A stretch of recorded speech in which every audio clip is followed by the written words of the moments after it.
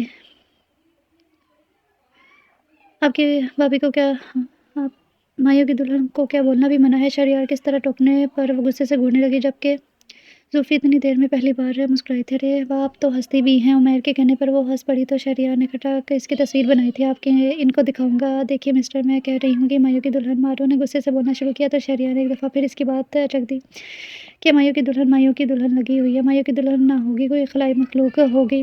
یہ کیا وہ ہو جائے گا، یہ وہ ہو جائے گا؟ جائے محترمہ، یہ ہمارا آپس کا معاملہ ہے، زیادہ فکر کرنے کی ضرورت نہیں ہے۔ اب ہم ان کا خیال رکھنے والے ہیں۔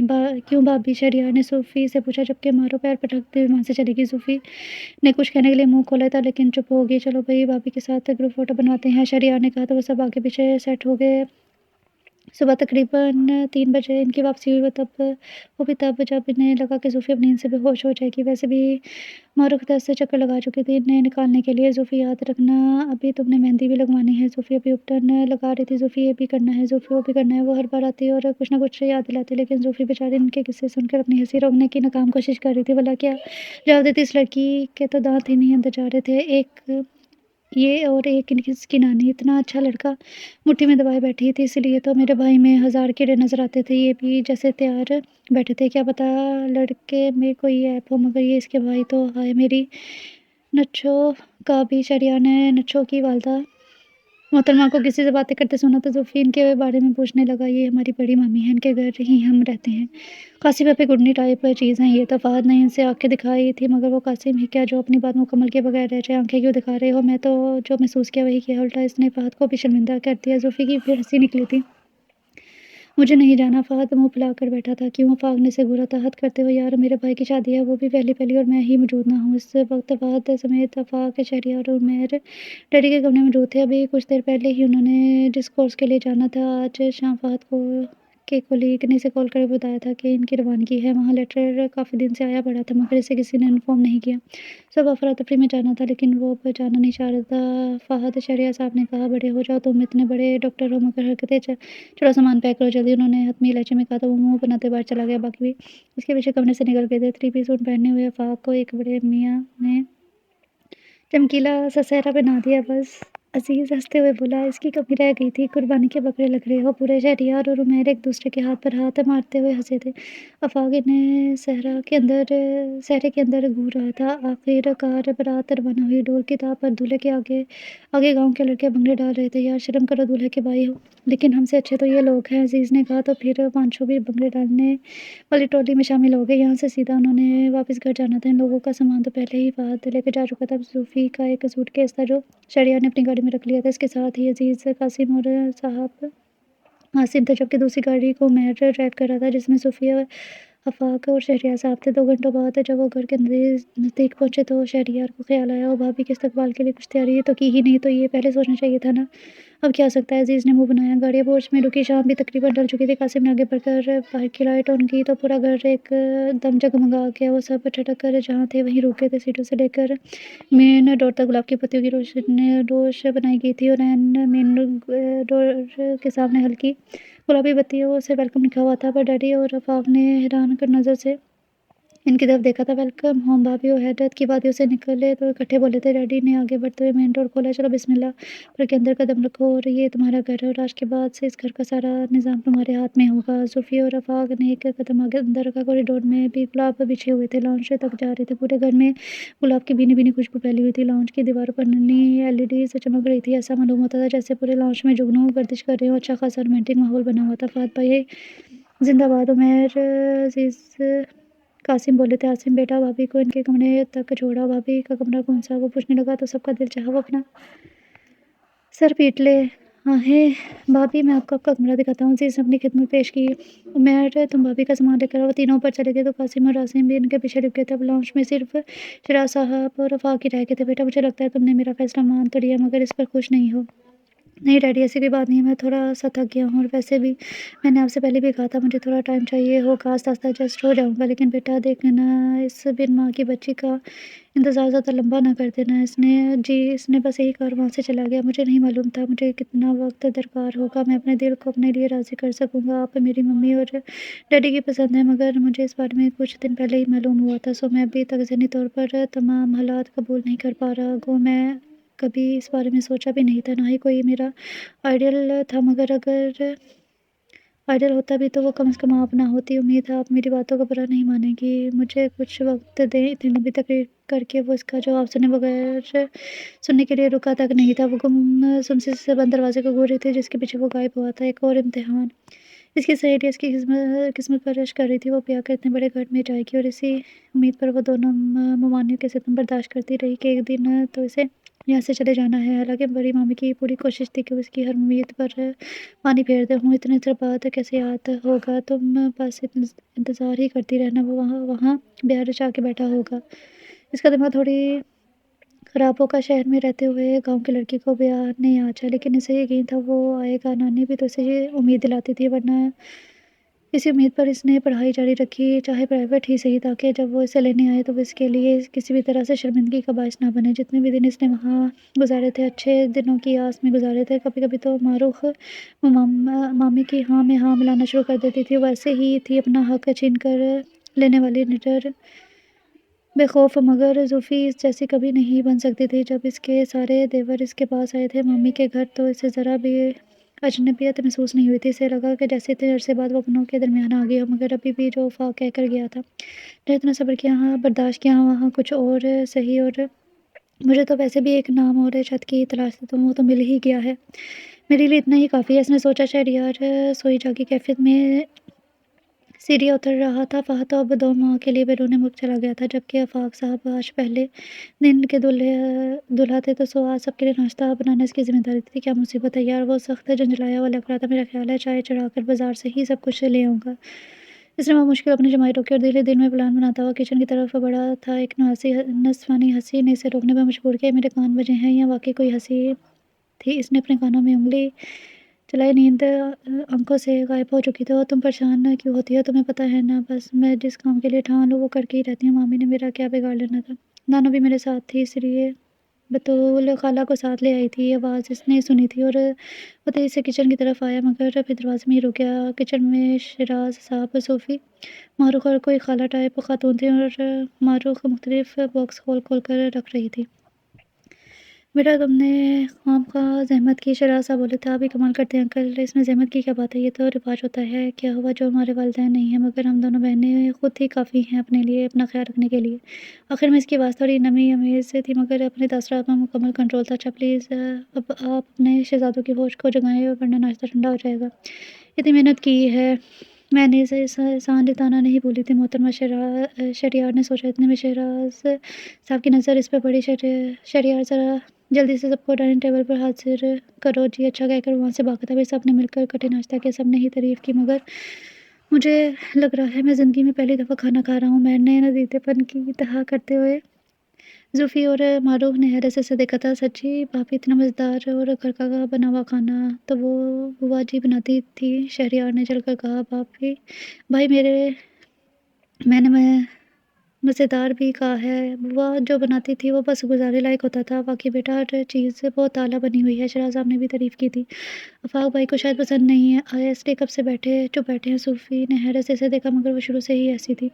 نہیں نہیں ایسی کوئی بات نہیں ہے، سب کچھ بہت اچھا ہے۔ آفاق کو بھی معروف سے یہ امید نہیں تھی، لہٰذا بھی تھوڑا بہت حیران ہوا، پھر مسکرا کر بولا تو پھر میرا انعام۔ آفاق سمیت سب کے منہ کھل گئے تھے جب صوفی معروف کے اتاولے پن پر سر جھکا کر بیٹھی رہی۔ آفاق نے ایک لمحے کے لیے سوچا، پھر والٹ میں سے گنے بغیر کچھ نوٹ معروف کی ہتھیلی پر رکھ دی۔ توبہ ہے آفاق بھائی، آپ کیا ہر چیز کو ایسے ہی گنے بغیر ہی نوٹ تھما دیتے ہیں؟ اس نے 1000 کا نوٹ رکھ کر باقی واپس کر دیا۔ ناشتے کے بعد صوفی اور معروف نے برتن سمیٹنا شروع کیے تھے۔ ارے یہ کیا کر رہی ہے؟ شہرام صاحب نے بوکھلا کر کہا۔ بھابھی آپ لوگ چھوڑیں، ہم کر لیں گے، عزیز نے کہا۔ آپ لوگ لاؤنج میں جا کر بیٹھے نا، یہ لوگ کام کریں گے، اس نے جتا کر انکل کہا۔ اب وہ دونوں لڑکے ہوتے ہوئے اچھا نہیں تھا نا؟ سارا سامان وہ ٹرے میں منتقل کر چکی تھی، سو کچن کی راہ لی۔ عاصم بھی ان کے پیچھے چل پڑا تھا۔ مجھے ابھی تک یقین نہیں آ رہا، شہرام صاحب اور آفاق اٹھ کر چلے گئے تو عمیر خواب کی کیفیت سے بولا۔ کس بات کا؟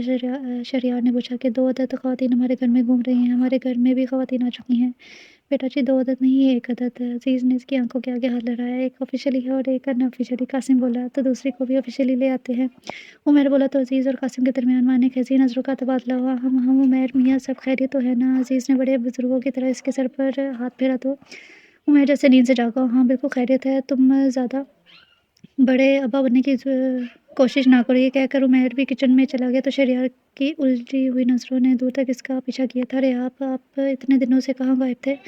عزیز کافی دنوں بعد یونیورسٹی آیا تھا کہ اپنے راستے اس سے مل گیا تھا، بس ایکچولی میرے بگ برو کی شادی تھی۔ آپ سنائیں آپ کی چوٹ کیسی ہے؟ اس نے دیکھ کر عزیز کی آنکھیں چمکی تھی۔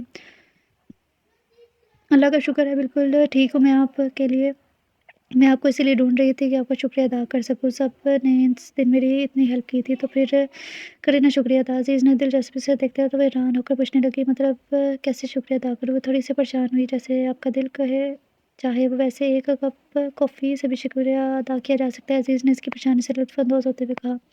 وہ اس کے سر سے جیسے بوجھ سا اتر گیا۔ اچھا مگر اس کے لیے آپ کو میرے گھر آنا ہوگا، میں ابھی گھر ہی جا رہی ہوں، میری امی بھی آپ کا شکریہ ادا کریں گی۔ اتنے میں اس کا سیل بجنے لگا۔ ہاں ہیلو عائزہ بولو۔ نہیں میں تو فری ہو چکی ہوں، اب گھر جا رہی ہوں۔ کم آن یار، کیوں لڑتی ہو اسے اتنا؟